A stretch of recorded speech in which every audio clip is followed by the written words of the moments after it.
Tal. Voy a seguir ahora hablando de cada uno de los contratos, comenzando con los contratos verbis. Como ya les dije, los contratos verbis, para que un contrato se considere verbis, debe de adoptar la forma aceptada por la tradición jurídica. Y para los contratos verbis requerimos la utilización de determinadas fórmulas verbales para que estos valgan. También ya vimos cuando hablamos de la forma que si yo me apartaba de esas formalidades, entonces, aunque conste claramente la voluntad de las partes y haya testigos, no es contrato, es un pacto. Tengo, insisto, que respetar absolutamente las formalidades.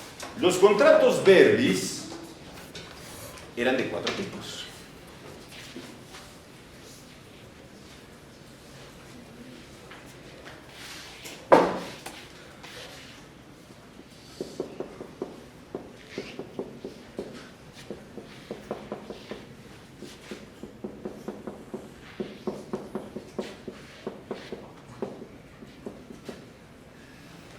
El negocium per aes et libram,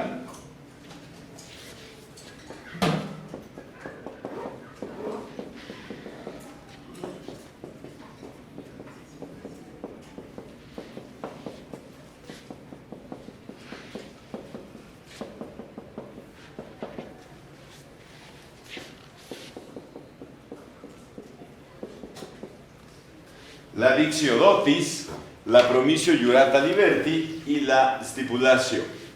Eran los 4 tipos de contratos verbis que existían. El negocio per aes et libram es el más antiguo de todos. En la fase arcaica todos los contratos se llevaban así y ya lo conocen. 5 testigos, portabalanzas e intercambio de frases sacramentales. ¿Qué negocios, qué contratos se podían llevar a cabo mediante el negocium per aes et libram? Pues obviamente la transmisión de la propiedad. ¿Cómo se llamaba la transmisión de la propiedad? Pues la mancipatio, que es para res mancipi. Obviamente un préstamo, que se llama, ¿cómo se llama?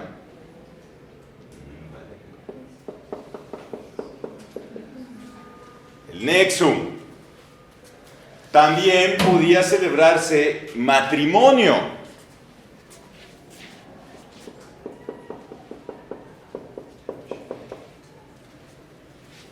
¿Qué es la coemcio? La coemcio es la manera que encontraron los romanos para que contrajeran matrimonio los plebeyos, porque originalmente la confarratio, que es el matrimonio más extendido y más conocido, porque los matrimonios católicos se celebran, bueno, cualquier matrimonio se celebra exactamente igual que la confarratio,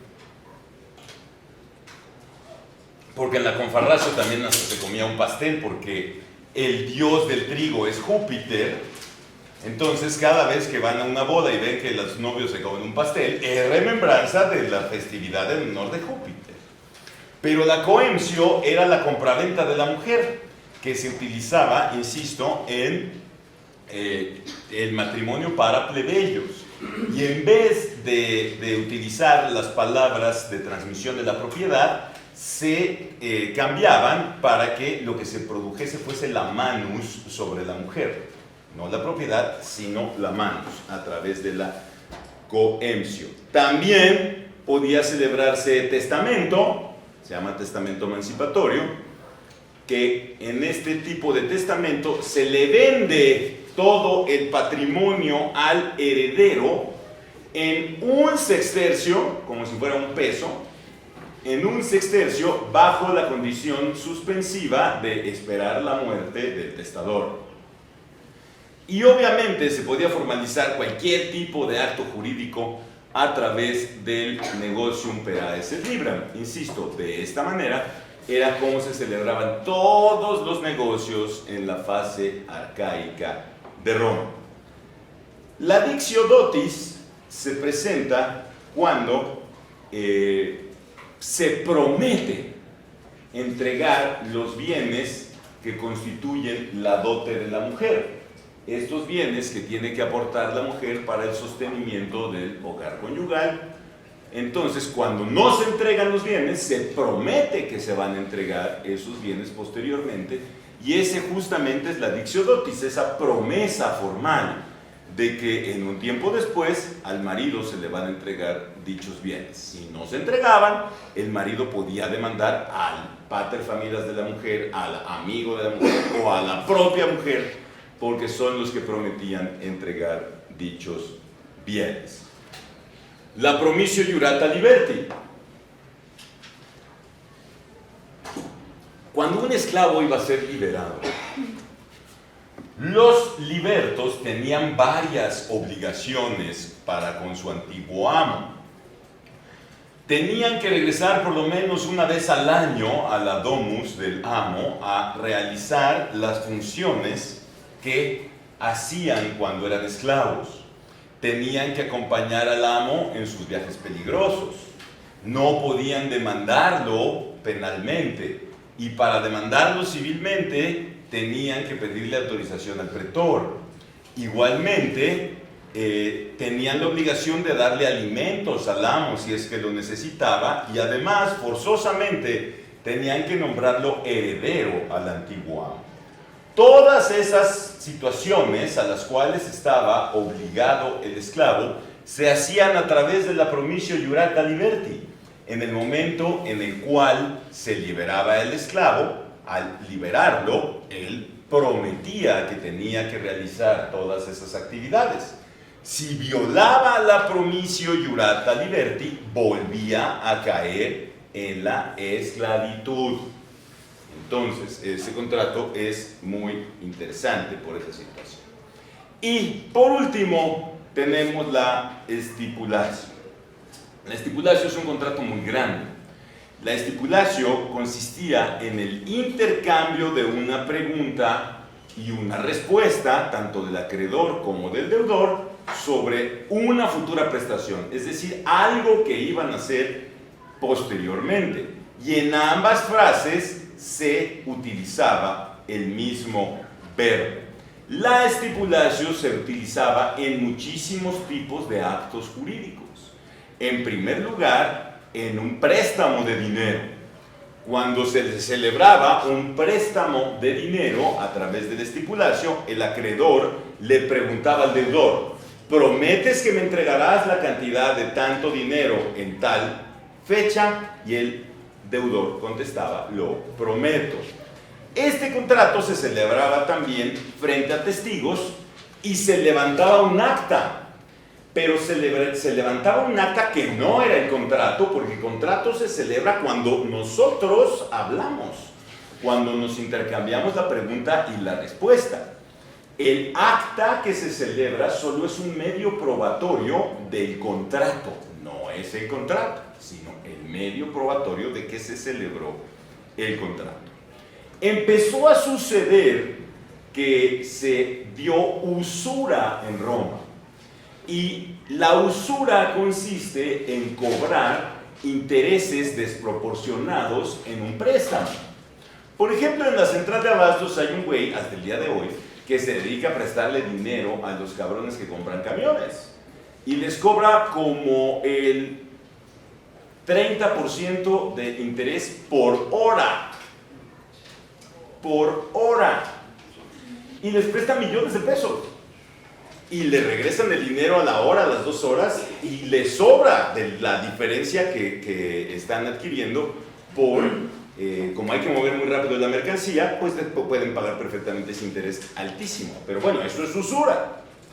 Los usureros lo que hacían para cobrar intereses, porque hay que ver una cuestión. Este tipo de contratos son de estricto derecho. Un contrato de estricto derecho no admite pactos. Es decir, solamente tenemos el contrato tal cual. No le podemos añadir más cláusulas, cuando yo presto dinero no le puedo añadir intereses, porque es de estricto derecho. Entonces, ¿qué hacían?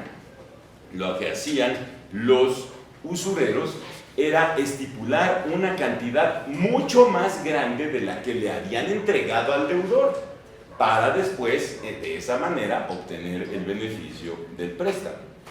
Por lo tanto, como esto empezó a ser un abuso, el emperador Caracalla le concedió a los deudores víctimas de usura una excepción, una defensa para que no les cobraran dicha cantidad, a menos que demostrara el acreedor que efectivamente le había entregado tanto dinero.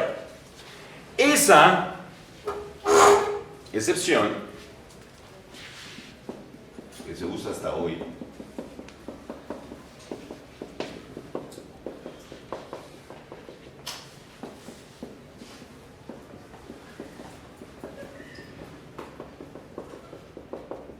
se llamaba la exceptio pecunia non numerata, que es la excepción del dinero no contado.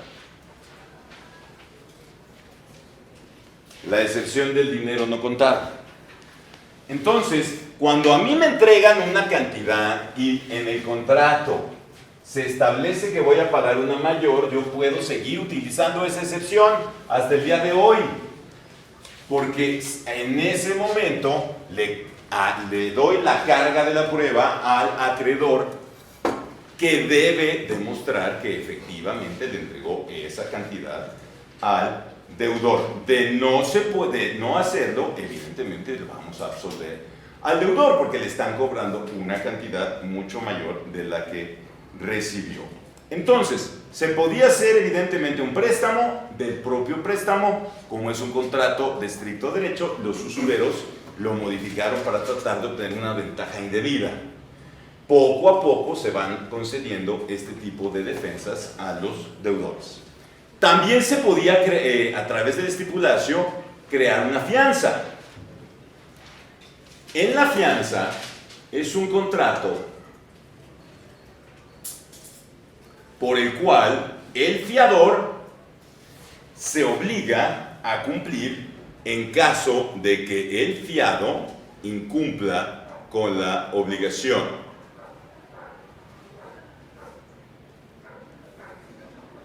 Entonces, las partes en la fianza es el fiador y el fiado. Evidentemente, es un contrato accesorio. Es decir, que primeramente tenemos una deuda. Y en esa deuda necesita una garantía. Y la garantía hay de varios tipos. Hay garantías personales y hay garantías reales. La fianza es una garantía personal, en donde vamos a solicitar a un deudor sustituto, quien va a tener que pagar, quien va a tener que cumplir, en el caso de que el deudor principal no lo haga.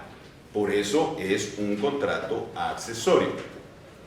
La fianza puede ser por menos del valor del crédito, pero no por más. Eso está incluso en el artículo 2799 del Código Civil. A ver, saquen su Código Civil, por favor.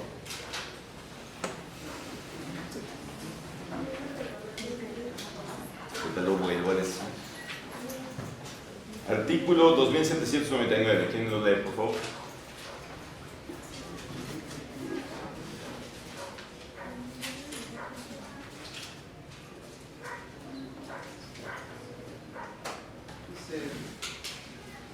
Código Civil para la Ciudad de México, título 13 de la fianza, capítulo 1 de la fianza en general, artículo 2799.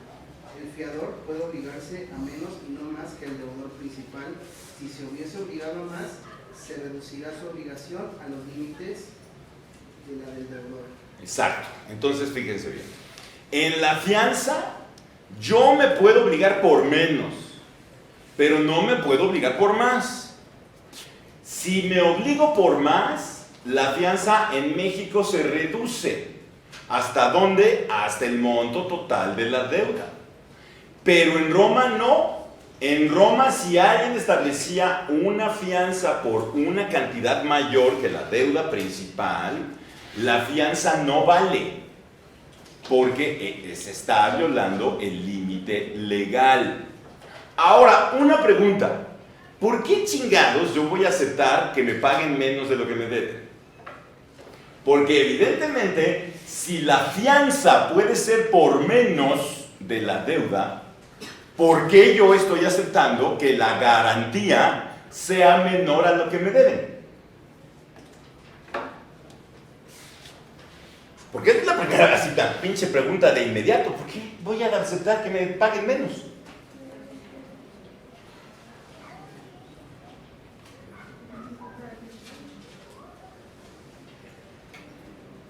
Pues es que más vale que te paguen algo, ¿no? Que si no. De lo perdido lo que aparezca. No, no es por eso. No es por eso. A ver, piensen por qué.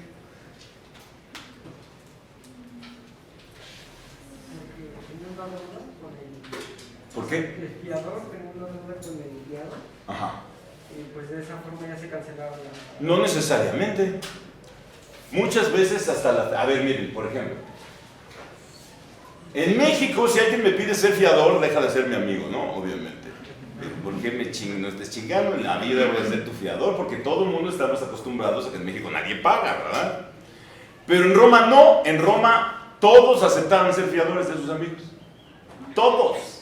Es más, cuando alguien le pedía a otra persona que fuera su fiador, hasta se sentía honrado. Era un honor para los romanos ser fiador de sus amigos o de sus clientes. Entonces, reitero, como esto sucedía en Roma, ¿por qué se permite una fianza menor a la cantidad? Porque es más fácil encontrar a muchos fiadores. Si yo de esta manera, si todo el mundo me va a decir que sí, entonces lo que sucedía es que es más fácil que yo encuentre varios fiadores y de esa manera cubro toda mi deuda. Y así no me chingo a toda la gente, ¿verdad? Que está aceptando de buena fe ser fiador de un ojete que no va a pagar. Entonces, por eso es que justamente se podía pedir esta fianza menor y no de la totalidad. Pero fíjense, hay una cuestión. ¿Cómo todo el mundo aceptaba ser fiador? Se empezaron a dar ciertas leyes para ayudar a los fiadores en contra de los deudores morosos. En primer lugar, se expidió una lex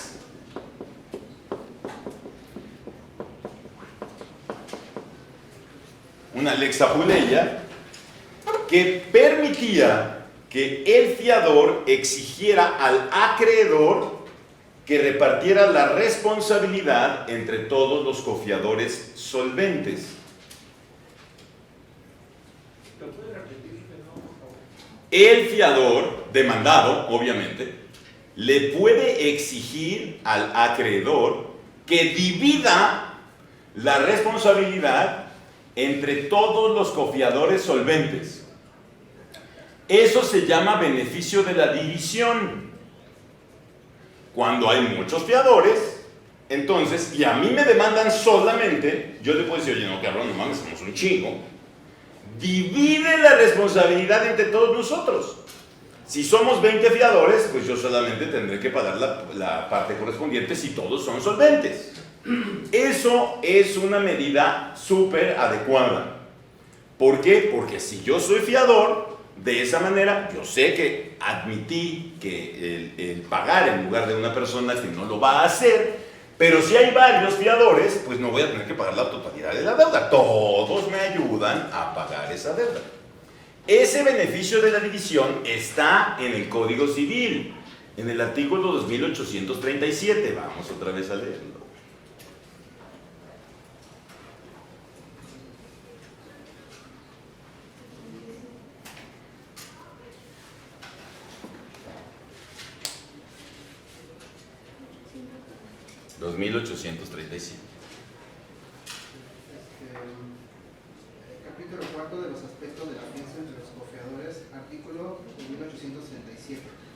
cuando son dos o más los fiadores de un mismo deudor y por una misma deuda, el que de ellos lo haya pagado podrá reclamar de cada uno de los otros la parte que proporcionalmente le corresponda satisfacer.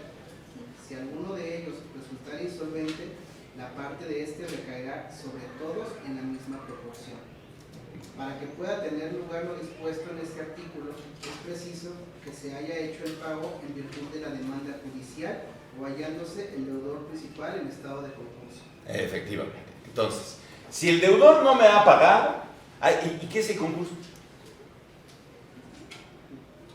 Es como una lista de situaciones a las que puedes acudir. ¿No? ¿Nel?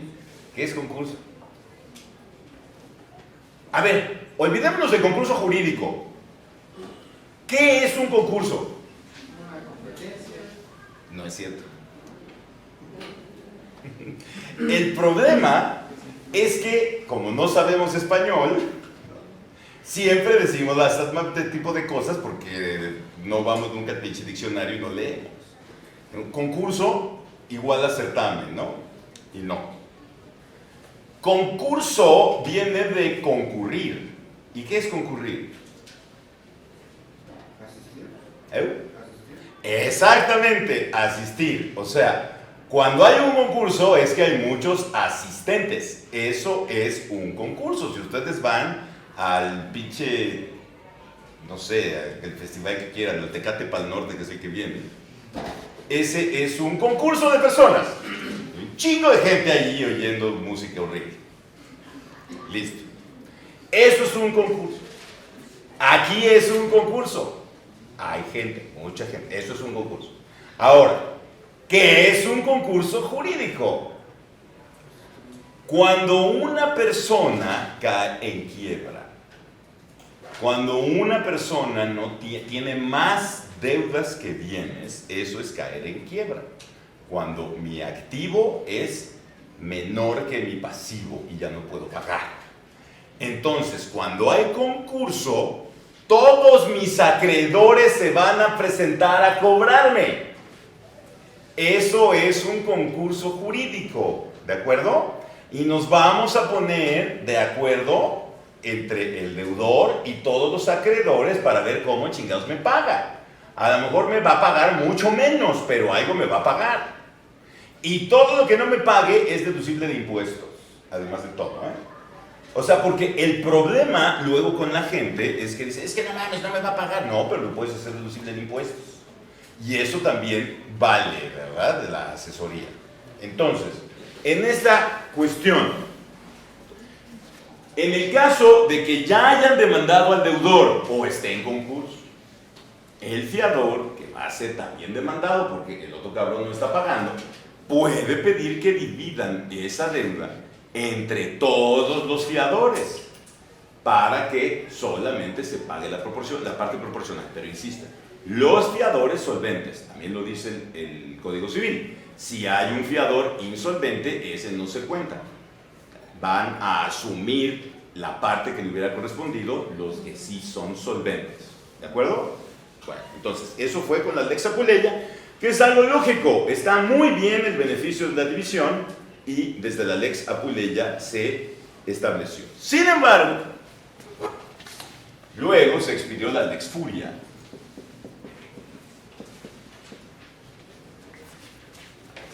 Y la Lex Furia permite la responsabilidad, de repartir la responsabilidad entre todos los cofiadores, sean solventes o no.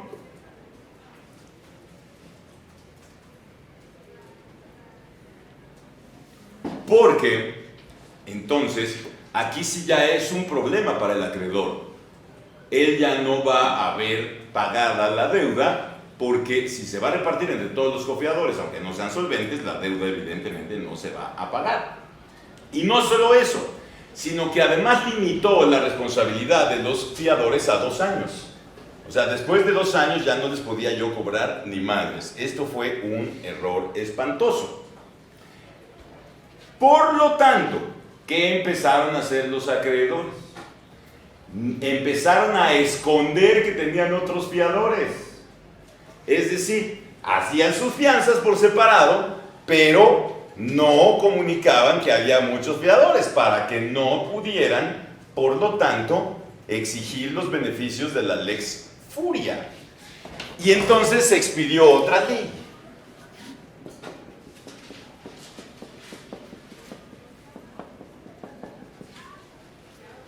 La Lex Chicheria, que obligaba al acreedor a avisarle a los fiadores si había otros, para caer entonces en la aplicación de la Lex Furia. Perdón, ¿lo puede ver? Claro. Como la Lex Furia tenía el problema de repartir la fianza entre los fiadores solventes e insolventes, los acreedores empezaron a esconder que existían otros fiadores. La Lex Chicheria obligaba al acreedor a notificar a los demás fiadores si existía otro cofiador. Obviamente, lo que provocó esto es que la fianza era inaceptable.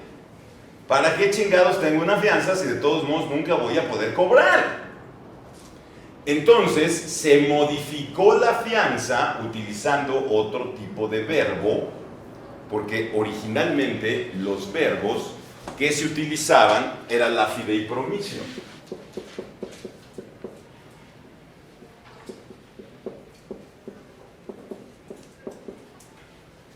Una promesa de buena fe. Entonces se cambió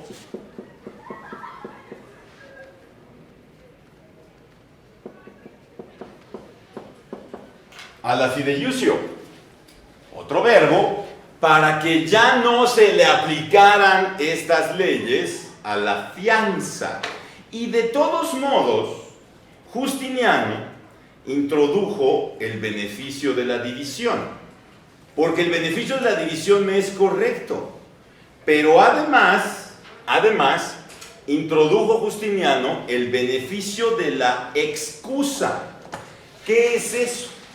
El beneficio de la excusa es cuando no se le puede cobrar al fiador a menos que ya se le haya cobrado al deudor, y solamente que el deudor no haya pagado, en ese momento puedo yo intentar cobrarle al fiador, que ese es un principio que también se encuentra en el derecho mexicano. Tanto el beneficio de la división como el beneficio de la excusa están en el Código Civil. Y reitero,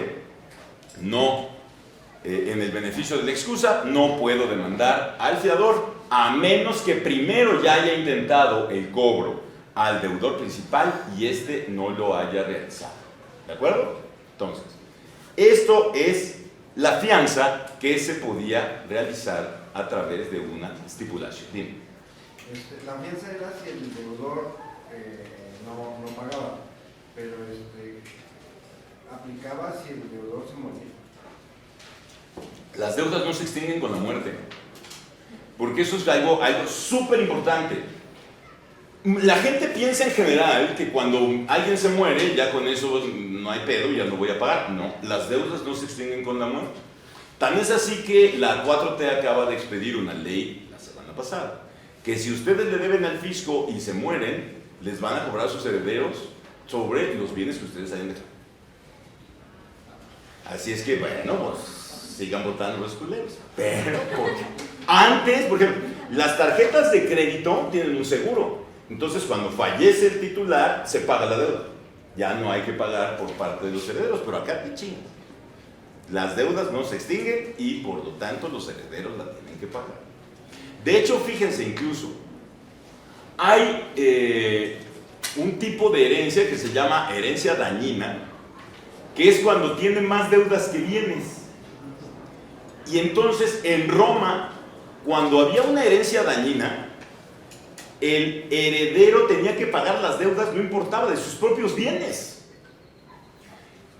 Por eso hay una cosa que se llama beneficio del inventario, en donde el heredero primero va a ver cuántos bienes hay y cuántas deudas hay para ver si acepta o no acepta la herencia. En México también puede haber herencia dañina, Pero esa herencia no va a ser como en Roma, en donde el heredero de sus propios bienes tenía que pagar. En México, los bienes de la herencia son los que tienen que pagar esas deudas hasta donde alcancen. Y ya no tengo yo que pagar nada, porque sería una mamada. Pero hay que pagar justamente las deudas ante todo. Dime. Pero, por ejemplo, en la herencia dañina, ¿tú puedes aceptar la herencia o no aceptarla? Sí.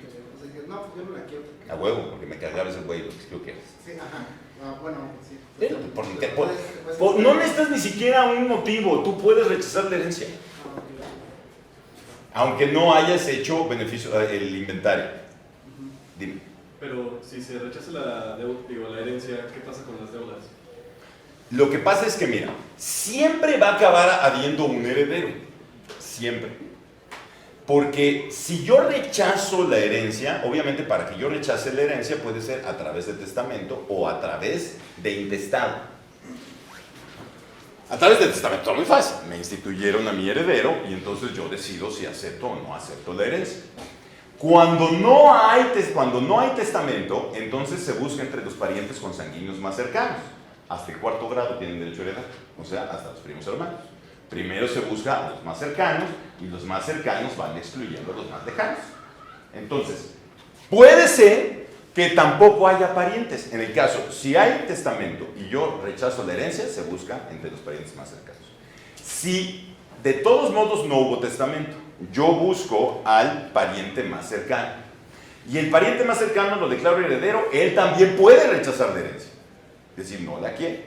Vuelvo a buscar entre los parientes más cercanos. Resulta que ya no hay parientes más cercanos. ¿Quién hereda? El DIF. ¿Y quién pagaría las deudas? El DIF. O sea, siempre va a haber un heredero. Por eso, cuando hay juicios de herencia, siempre se mandan oficios al DIF para avisarle que hay un juicio sucesorio y participe porque el DIF puede heredar. ¿Ok? Bueno, entonces, wow, es un chingo que no haga estas mamás. Dime. Estos son los que normalmente en el contrato de arrendamiento ponen como rechazo mis beneficios de orden y ejecución. Exacto. Renuncio al beneficio de orden y exclusión, porque justamente como pido fianza, entonces yo también puedo renunciar expresamente al beneficio de orden y al beneficio de la excusa. Porque en lugar de que primero le cobren al deudor principal, ya me puede cobrar directamente a mí. Porque por algo no me está pagando la renta. Entonces voy y le pago y le cobro directamente al fiador. Precisamente por eso.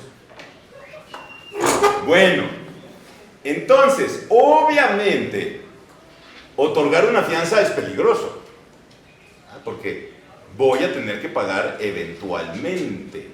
Entonces, las mujeres en Roma, para otorgar fianza, necesitaban permiso del tutor, y si no tenían permiso del tutor eran inválidas.